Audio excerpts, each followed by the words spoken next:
절 여호와께서 모세에게 말씀하여 이르시되 이스라엘 자손에게 말하여 그들에게 이르라. 만일 어떤 사람의 아내가 탈선하여 남편에게 신의를 저버렸고 한 남자가 그 여자와 동침하였으나 그의 남편의 눈에 숨겨 더러워진 일에 증인도 없고 그가 잡히지도 아니하였고 그 여자의 더러워진 일에 증인도 없고 그가 잡히지도 아니하였어도 그 남편의 의심이 생겨 그 아내를 의심하였는데 그의 아내가 더럽혀졌거나 또는 그 남편이 의심이 생겨 그 아내를 의심하였으나 그 아내가 더럽혀지지 아니하였거든 그의 아내를 데리고 제사장에게로 가서 그를 위하여 보리 가루 10분의 1 에바를 헌물로 드리되 그것에 기름도 붓지 말고 유향도 두지 말라. 이는 의심의 소재요 죄악을 기억나게 하는 기억의 소재라. 자, 이제 여기만 읽어보면 이제 그 뒤에 내용들은 이거에 대한 어떻게 대처할 건가 내용입니다. 자, 흐름을 보셔야 됩니다. 우리가 자, 5장은 뭐라 그랬죠? 4장까지 인구조사가 끝났고 5장은 이제 출발전 이렇게 행군을 하기 전에 이스라엘 백성의 그 정결에 대한 부분을 다룬 거죠. 왜냐하면 거룩해야 하나님 임재하신 그 이스라엘이 나가는 길에 승리할 수 있고 전쟁에서 이길 수 있고 또 은혜를 경험할 수 있는 거죠. 자, 그래서 1절부터 4절은 그 진영의 정결, 병이 있는 자들을 이렇게 진영 밖으로 내보내라 하겠고, 그 다음에 5절부터 10절은 윤리적 정결이죠. 서로 간에 이렇게 이웃 간에 피해를 줬을 때 그렇게 하면 안 된다는 그 처리를 어떻게 할 건가 살펴봤고, 자, 오늘 11절부터 31절은 이제 가정의 정결입니다. 가정이 어떻게 정결해야 되는가, 거룩해야 되는가. 자, 이 부분을 다루고 있습니다. 자, 이스라엘은 여러분 거룩한 공동체죠. 하나님 나라의 공동체입니다. 구별된 백성이죠. 이스라엘 공동체, 이 민족 200만 명의 이 민족 공동체가 아주 중요한 거룩한 공동체인데, 자, 아무리 200만이든 1000만이든 여러분 그 공동체는 어디서부터 시작됩니까? 가장 중요한 기초 단위는 가정이죠. 우리나라가 5천만이 있지만 이 우리나라의 가장 기본이 되는 기초 단위는 가정입니다. 가정이 건강해야 나라가 건강하고, 그렇죠? 가정이 튼튼해야 나라가 튼튼합니다. 그래서 가정은 가장 중요하죠. 자, 그러면 이 한 가정이 중요한데 가정이 중요한데 가정에서 가장 중요한 것은 뭐겠습니까? 부부 관계죠. 부부 관계가 좋아야 부자 관계가 좋아져요. 요즘은 자녀가 더 중요해졌는데 부부가 더 중요하죠. 부부가 좋은 관계가 돼야 부자 관계가 좋아지고 가정이 좋아지는 거죠. 자, 그래서 오늘 말씀은 이 부부 관계입니다. 부부 관계가 잘 유지되는 게 정결이에요. 가정이 거룩해야 되고 부부가 거룩해야 됩니다. 가정이 정결해야 되고 그러려면 부부가 정결해야 돼요. 자, 그런데 우리가 생각하는 그 정결의 문제가 오늘 약간 다른 문제입니다. 자, 우리 이제 좋은 부부 관계를 유지하는 게 정결이고 거룩인데, 자, 그런데 살다 보면 이제 안 좋은 일이 생길 수도 있고 또 의심할 만한 일이 생긴다는 겁니다. 부부 관계에서. 자, 아내의 불륜이 의심될 때, 이 탈선이 의심될 때 어떻게 해야 되는가? 근데 당시에도 여러분 이런 법이 있었다는 거 정말 놀랍지 않습니까? 기원전 지금 1500년인데.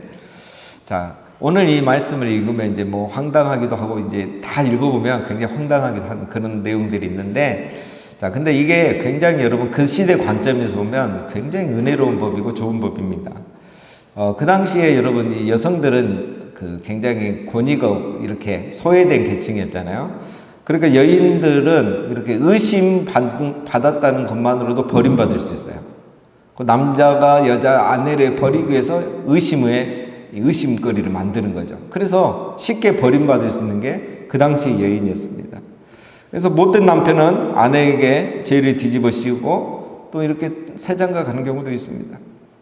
그래서 오늘 이 말씀은 아내가 일방적으로 피해를 당하지 않도록 예방하는 그런 차원입니다. 그래서 이 부부관계를 지켜주고 또 가정을 지켜주고, 그래서 가정이 건강하면 민족 공동체가 거룩해지는 거죠. 자, 그래서 그런 중요한 상황에서 말씀을 하는 거고, 자, 이제 오늘 이제 본문을 살펴보면 이제 아내의 아내에 대해서 남편이 의심이 될 때가 있어요. 이제 크게 두 가지로 봅니다. 오늘 말씀을 보면 13, 14절을 보면은 또 첫 번째는 뭐냐면 아내가 실제로 탈선을 했을 때 정말 다른 남자와 동침하였으나 증거도 없고 증인도 없고 그래서 현장을 포착하지 못해서 알 길이 없을 때.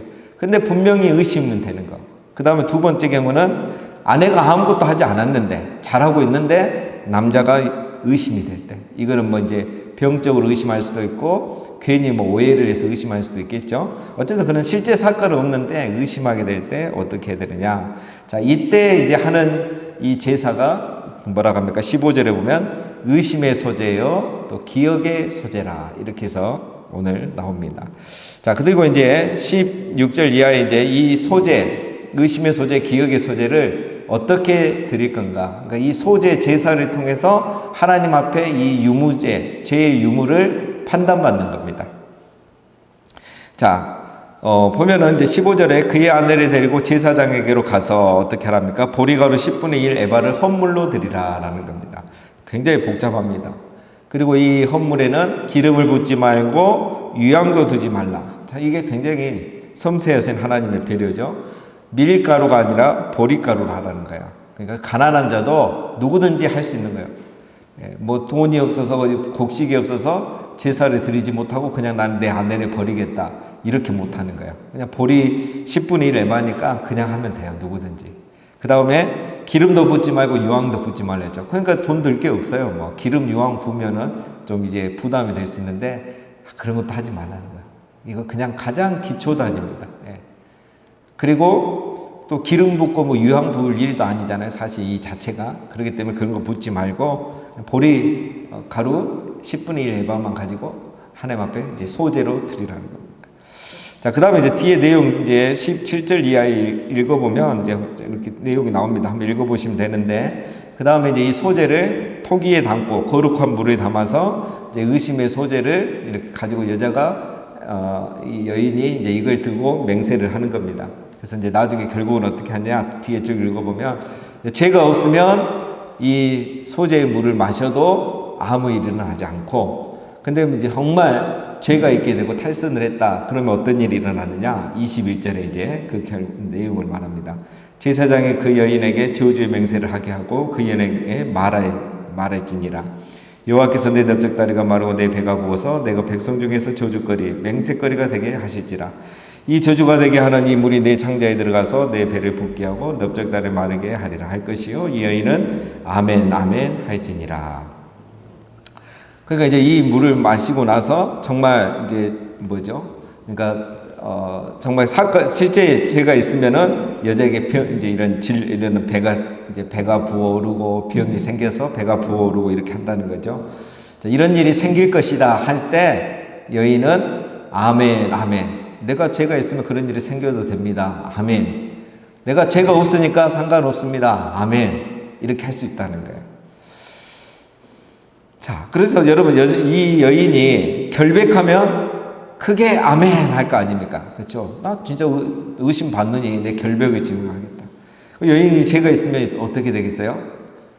그렇죠? 웬만한 강 큰 사람 아니면 이때 얼마나 무섭고 두렵겠습니까? 그러니까 회개하는 거예요. 그래서 만약에 여인이 거짓말하고 아멘, 나 괜찮습니다. 아멘 하면 나중에 이 병들이 생겨서 결국 벌을 받게 되는 거죠. 자, 그래서 이 제도, 이 의심의 소재를 두는 이유는 두 가지입니다. 제가 봤을 때. 첫 번째는 하나님 기회를 주시는 거예요. 어떤 기회를요? 동시에 두 가지 기회를 주죠. 정말 잘못했으면 이때라도 회개할 기회를 주는 거예요. 또 하나, 두 번째는 결백을 증명할 기회를 주는 거예요. 자, 이런 법이 왜 있느냐 하면은 고대 근동에도 이런 비슷한 법이 있었다고 합니다, 여러분. 이런 경우에 어떻게 하느냐? 다른 나라에서는 여인이 강물에 뛰어들게 하는 거예요.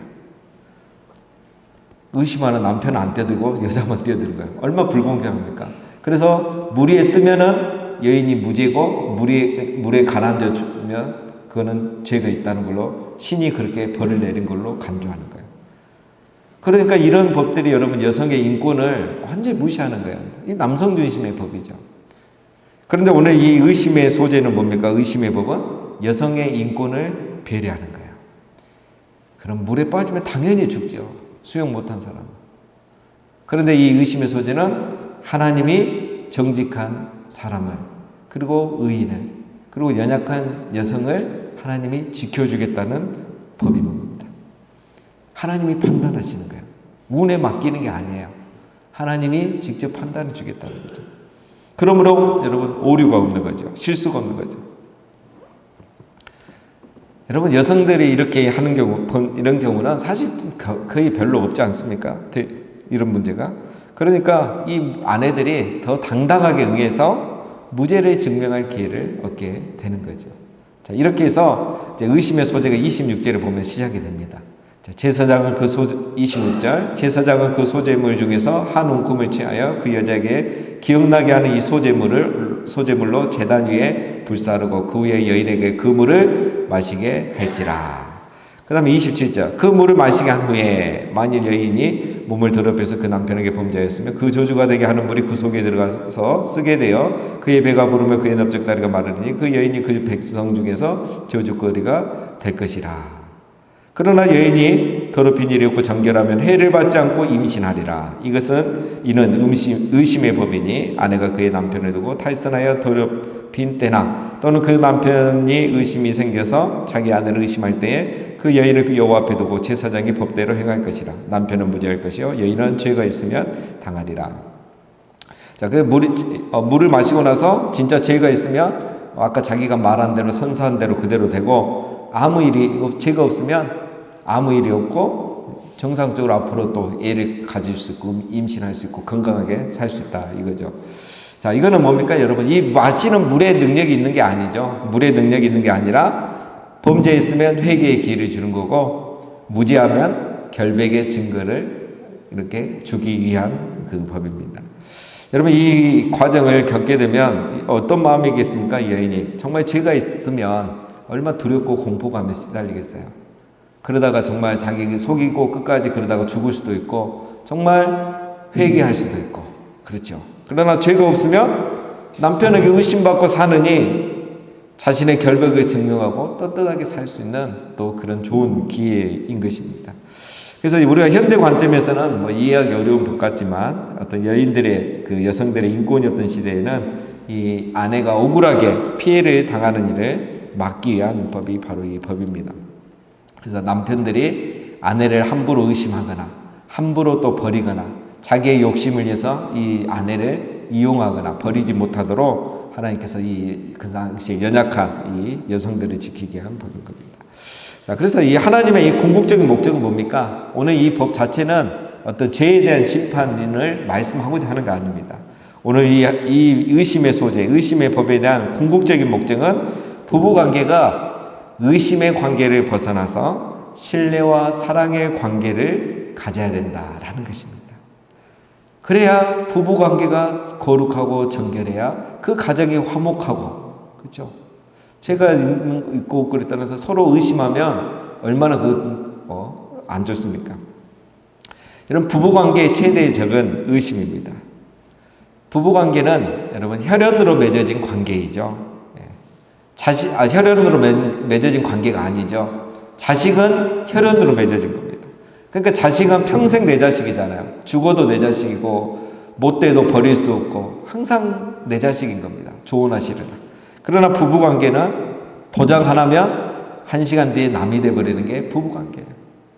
그래서 부부는 여러분 혈연이 아니고 사랑과 신뢰를 바탕으로 한 언약관계라고 하죠. 언약관계. 그래서 부부는 계약관계가 아닙니다. 이 세상 사람들은 이 부부도 계약관계라 하잖아요. 동거도 계약하고 부부생활도 계약하고 조건을 가지고 사는 요즘은 더 심각하잖아요. 결혼은 언약관계입니다. 부부는 언약관계. 그래서 결혼식을 언약식이죠. 언약예배죠. 그래서 결혼식을 할 때 우리 기독교는 예배를 드리는 게 거기에 있습니다. 하나님 앞에 서약하고 하나님의 이름으로 서약하고 언약을 맺는 거예요. 그래서 그 언약을 깨뜨리지 않겠다고 살아가는 것이죠.